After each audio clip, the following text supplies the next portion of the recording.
Kathy Sanders. She very, very sadly lost her sons in the Oklahoma City bombing. Her book is The Untold Story of the Oklahoma City Bombing, Shadows of Conspiracy. Please welcome Kathy Sanders. Hi, Kathy. Hi, it's good to be here with you. Good to have you. And again, I'm so sorry about the loss of your sons. I don't know how a mother gets through that, but Well, it's actually my grandsons, but they did live in my home with me. They had the bedroom next to me. Yeah, my grandsons are like my sons, too. They're always with me. Yeah, that's right. All right. So you decided to write a book about it because you didn't feel like the whole truth was told, right? Well, I know that because for the last 30 years I've been investigating, and my new book is a historical fiction that reads like a thriller. This isn't a memoir of some poor grandma that lost her grandchildren's. It's not a book that's just about grief. This book takes you on a journey, and not just through my memories, but through evidence that I've discovered, encounters with extremists, and it has information in it that public's never been told about. Mm-hmm. You know, when it was pitched to me, I was told it was nonfiction, so I was thinking that everything I was reading was the actual truth, but if we're looking at that bombing, things just didn't add up for me in that bombing. First of all, the guys who did it, who said they were radicalized, the way they did it, why they chose that building, none of it made sense to me. Well, it'll begin to make sense if you read my book. Mm-hmm. You know, there were 22 eyewitnesses that saw McVeigh downtown the morning of the bombing. Mm-hmm. Terry Nichols, his accomplice, was in Harrington, Kansas that day. But 22 eyewitnesses saw McVeigh, and they all saw him with a John Doe 2. Many of those witnesses described the same dark-skinned man with a tattoo on his upper right arm and a ball cap with flames on the side. Could they all have been wrong? I don't think so. Mm-hmm. And I want to know why the security cameras around the Murrah building were put under seal right after the bombing. That doesn't make sense. We're still working to try to get those security cameras tapes released. Mm-hmm. You know, I've really been on a journey here. I've met with Carol Howe, who is an ATF informant that was working at Elohim City. I have her report. She told her handler, the people here are planning a bombing. And that report was in December of 94. The bombing was in April of 95. Mm-hmm. She said that Andrea Strassmeyer and Dennis Mahon, she went to scout out buildings they intended to blow up, and one of them was the federal building in downtown Oklahoma City. I have the phone records where Timothy McVeigh actually called Elohim City 2 weeks before the bombing, 2 minutes after calling the Ryder Truck Rental Company. And you know who he asked to speak to? Andreas Strassmeyer, the man that the ATF informant says was scouting the building, planning to blow it up. And worse yet, McVeigh, this kid from Lockport, New York, he gets a speeding ticket out in the backwoods of Muldrow, Oklahoma, where the Elohim City is, the compound where the ATF informant was working. What's he doing out there? You know, those things were never explained. I really feel like nothing was explained. They just said, we caught them, we got them, they've been radicalized, and that was it. And normally I read every book of an author that comes on the show, but this one landed on my desk 2 days ago, so I didn't have time because I had another author on as well. So I apologize for not knowing all the nitty-gritty details, but there was more going on here than what they told us. So did you ever get to the bottom of why they decided to blow something up? Well, you mean McVeigh? Why McVeigh decided to blow something up? Yeah, why? Was he just angry at America? Was he radicalized? Was he just crazy? Well, I'll tell you something strange. In 1985, April 19th, the FBI raided the CSA compound. That's the Covenant, the Sword, and Arm of the Lord. They had planned to blow up the Murrah building. It came out at their sedition trial. and they canceled blowing it up when the rocket launcher that the maker of the rocket launcher that they were going to blow the building up with, it went off in the maker's arms, and he decided, maybe it's not time. God doesn't want us to blow it up right now. So what's the chances McVeigh would accidentally select the same building that was raided by the FBI on April 19th, 10 years earlier, and that he would choose the same building that those folks had done, had targeted? And not only that, Richard Wayne Snell was a part of the CSA. He was executed in Arkansas on April 19th, 1995, the very day of the Oklahoma City bombing. And the prison death watch log notes that prisoner Snell was laughing and chuckling as he watched the coverage of the bombing. And his spiritual advisor was none other than Robert Millar, the head of Elohim City. And when Snell was executed, he was taken back and buried at Elohim City. All roads lead back to Elohim City. There's so much that wasn't, so many questions that aren't answered. For instance, McVeigh stayed at the Dreamland Motel in Junction City, Kansas, the week before the bombing. There were men seen coming and going from his room all that week.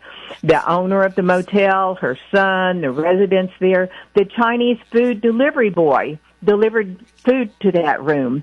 McVeigh wasn't in that room by himself, and he didn't give the delivery boy said he did not give the order to McVeigh, and there were other men in the room. The FBI never identified those men, and I think that's critical because McVeigh drove the bomb truck with the bomb in it from the front doors of the Dreamland to the Murrah building and drove up at 9:02 and blew up the building. I think it's critical to know who were those people in there at the Dreamland with McVeigh. Yeah, that would be good to know because obviously they know something we need to get out of them. Something that intrigued me in what I was able to go through, they found a severed leg, right? Yes, yes. And it's not one of the people who were blown up in the building. So was there a transient in there? Was there a homeless person? Whose leg is this?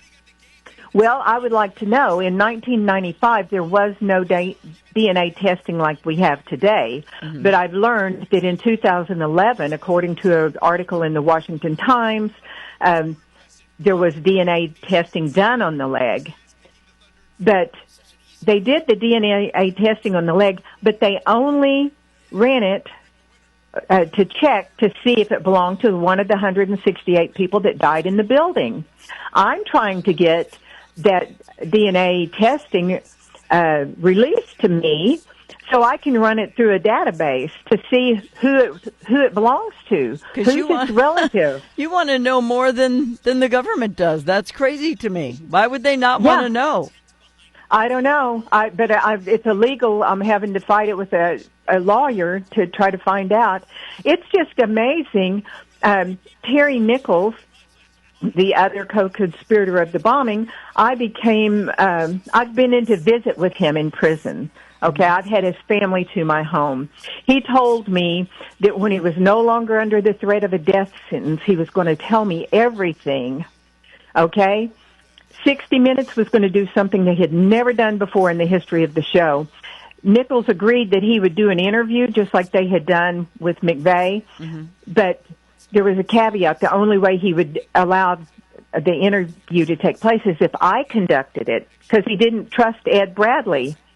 So 60 Minutes, I was going to go in as their correspondent, interview Nichols, and then I was going to come out and Ed Bradley was going to interview me. Well, the prison, 60 Minutes, and I fought with the prison for a year and a half trying to get in to make that interview happen. And the warden wouldn't allow me to go in.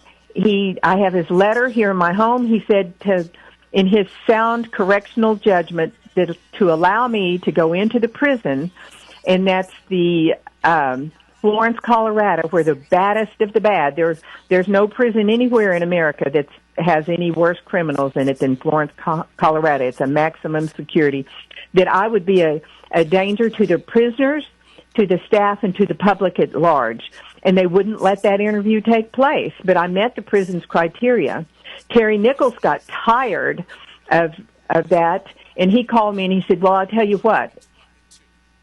I'm going to call you. It was November 9th, 2006.